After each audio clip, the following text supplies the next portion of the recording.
SMT Thermal Discoveries are the experts in thermal processes from -50 degrees Celsius up to 450 degrees Celsius. With highly stable reflow soldering systems, vacuum soldering to reduce voiding in solder joints, whether you need temperature treatment systems with standard equipment or flexible solutions, SMT Thermal Discoveries have the machine to your thermal challenges.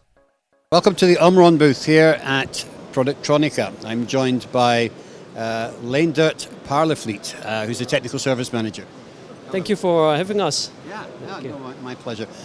So Leendert, we're standing here in front of the X750, I think it is, the XT750 X-ray system. Tell us a little bit about this system and what the latest updates are. Yeah, so 3D X-ray is something that at the moment is used quite a lot in the industry. Everybody's talking about it. In the past, let's say a few years ago, people thought it was too slow for actual production. Right. Now what we made with this machine was we doubled our speed compared to our previous model, and now we are capable of reaching the inline speed for our customers. Right. I mean, I think there was the issue with speed historically, but also the issue with getting the quality of image. So you've managed to speed up the machine, but has the image quality improved? Image quality improved as well. Already from our previous models, we are using CT technology, so computed tomography, which is giving the highest definition in 3D. So we are not just separating the top from the bottom of the PCB, but we are really inspecting every layer. Right. Every area in the PCB we can inspect and we can find the solder problems. So that's full CT. Full CT. Okay. So you're using what sort of tube configuration do you have in here? Yeah, in the bottom of the machine we have closed tube with a filter, so to reduce the dose of the components, because dose is now also an issue. At the top of the machine we have a flat panel detector moving around and taking all the images. Right. High-end flat panel detector. Okay. Now it's on a reasonable size footprint, but what's the maximum sample size that you can take through the machine? Yeah, in this machine we can inspect a really big board, 510 by 650 if I'm right, or something very close to that. So a huge PCB. At the moment it's sufficient. If somebody ever wants a bigger one, we are looking to develop a bigger machine. Okay.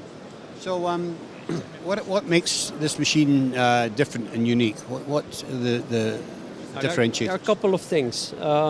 First one, CT technology. A lot of people know about it but think it's too slow. There are companies that can do a very nice CT taking 10 minutes. We do CT scan in 3.5 seconds for an area of 6 by 6 centimeter. Right. And that's quite unique in the market. Right. It's very fast. Yes, and including that with the very big PCBs, we can expect this machine is at the moment quite hot in the automotive industry. Okay. And the way that it actually inspects the devices, I believe it goes down and automatically looks for the area of interest. Yeah, so each solder joint we are finding the correct position. That's the first step. Find where do we want to inspect in X, Y, but also in the Z direction. We are checking multiple layers. For example, in a BGA, not only the center is important, but very closer to the PCB, it's even more important to find the defects. We do that for each individual solder joint. And then each solder joint we have about 20 tests we do, like circularity, position, shape, and any tests of that. So when you're looking for the area of interest, you can also line that up against the board, against the pad, to make sure that it's in alignment? Yes. The system is most cases doing that fully automatic. No need for the programmer to manipulate that or to do anything with it. It's just taking care of it by himself. If you have a strange sample where you need to manipulate, we have the tools where you can define it yourself, where you want to inspect, what you use as a reference. Right. Okay. So let's take a look at the software system here. It's for people that have been using the AOI systems from Omron. I believe it's got a fairly similar look and feel to the iNavi system. Yes, right. So Omron AOI started 25 years ago. We have a long history there. And what we try with this machine is to keep it as simple as possible for the programmer and for the operator. So the programmer, when he has some AOI background, he can make programs within 2 days training. After 2 days training, no problem, he can make the program. He doesn't need a high-tech background in physics or X-ray or something like that. It's quite close to a normal AOI machine, how you make a program, how you tune it, and how you use it. Well, I mean, you know, in AOI, the big thing at the moment is they're all bringing in automatic programming. Yeah. Is this automatic programming, or is it getting close to that? Yes, it's very close to that. Even without data, we can make a program in quite a fast time. For example, this BGA that we see here on the screen, to make this from scratch without seeing it before, can be done in less than 1 minute. Okay, right. I would say even in 20 seconds we can do that. Good. With more data, we can do it faster.